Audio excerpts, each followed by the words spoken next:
to differentiate. 1 minute y'all want to differentiate, but then when we give y'all the language and terminology to say, hey.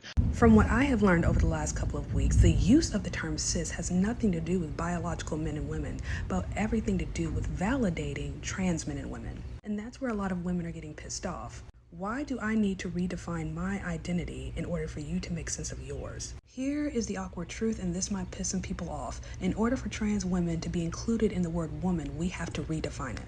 Woman is a biological reality, an adult human female. A girl is a human female child. But this entire thing is about turning woman into an umbrella term where you have trans women and cis women. The problem is, if you have trans women under here, then this doesn't make sense. So in order for this to make sense, we ixnay the biological reality and turn woman into an identity. But we can't leave women here because that's not fair, so women who were here are being pushed here. But for most women, woman is not an identity, it's an existence, and that's the pushback.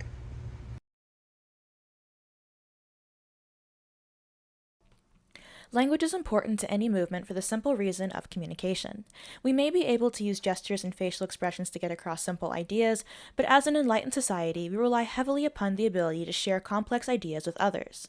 Being able to control language allows for control of how ideas grow, are shared, and if change is even able to occur. When one is in control of language, one can effectively prevent critical thinking, free thought, and continual progress. Perhaps one of the most commonly cited examples of this is in George Orwell's 1984.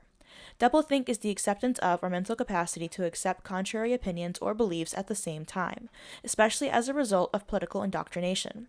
Some examples include gender is a construct, gender identity is innate, sex and gender are different, sexuality was always based on gender, trans people need surgery and hormones that passes the right gender, any body can be female or male because gender and sex are a construct, but gender is innate and no one can tell someone's sex or gender by looking. Men and vagina owners. There is no such thing as male or female. Male and female brains exist. Gender is not binary. You are either trans misogyny exempt or affected. Consent cannot be coerced, and all labor is coerced under capitalism, and paying for sex is not coercion. However, language has been coerced in other ways to change not only conversations, but the direction of activism around the world, particularly with gay and women's rights. One of the most aggravating examples of this can be found in the prefix cis. In order to include trans women, the definition of woman itself must be changed quite simply because trans women do not meet the definition of woman. A woman is an adult human female. Female refers to those of the sex that produces ova. There is no room for men under this umbrella regardless of the gender they identify as or wish they could belong to.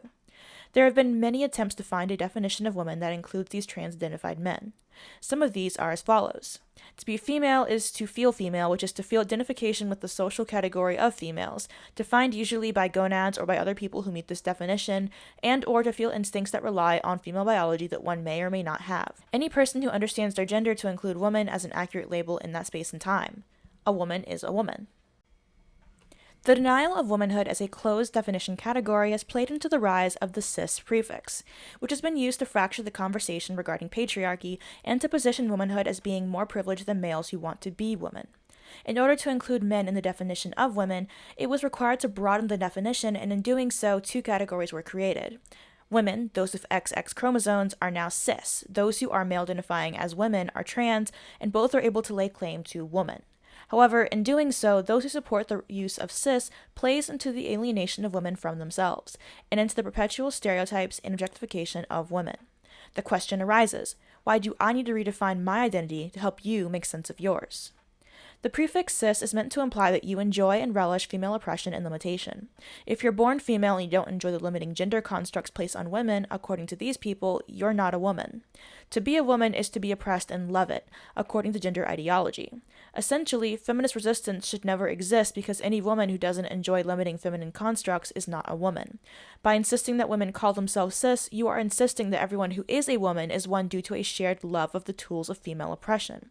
By changing the definition of female to be more inclusive, you are forced to rely on stereotypes to find commonality in those who claim woman. Why don't you give me a definition of women that isn't circular? A social expression usually containing feminine characteristics.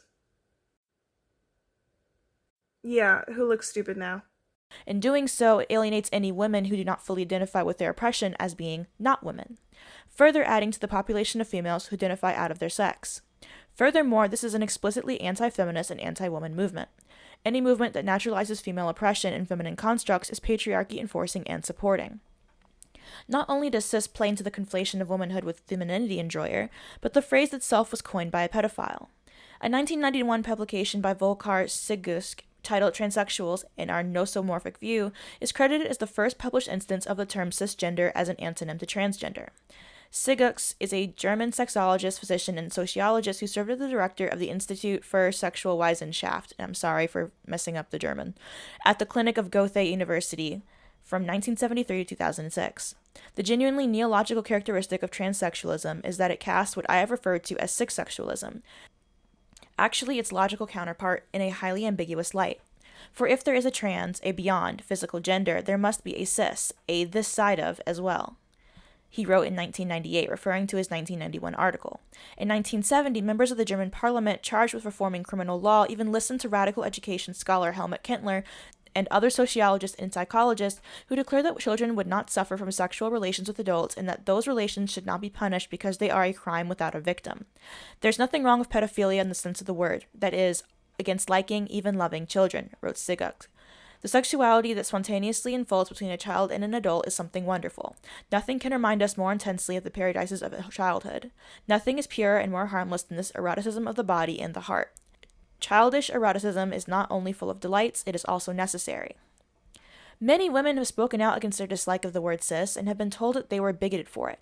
We've been told to concede the word used to refer to ourselves in order to validate and include others, and many have gone along with this request out of a desire to be inclusive. In doing so, much harm has come to the feminist movement and of our conceptualization of women as a class. The battle over language can at times feel pointless and can lead to feminism feeling almost stagnant. However, there is no denying that language plays an important role in framing the experiences we all have, as well as how we share them with others.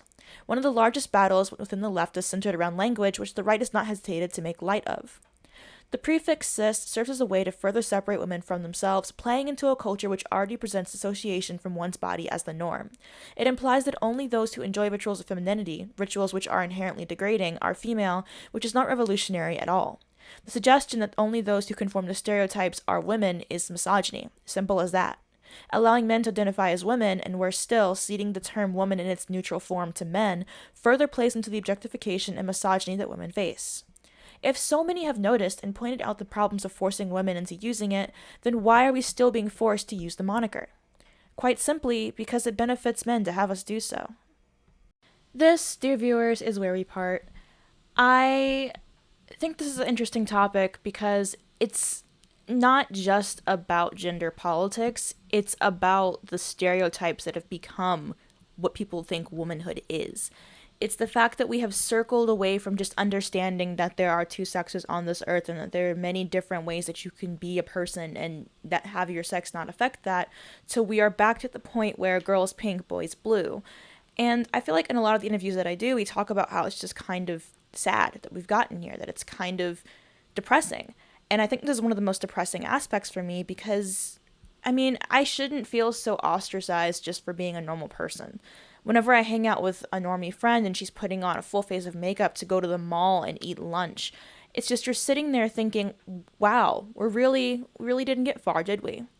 And, honestly, that's not the right way to think. I think that we have to realize that the battle isn't just going up, it's going to be ups and downs, and that part of continuing this battle is to continue educating others and having conversations like these where we discuss what is a woman?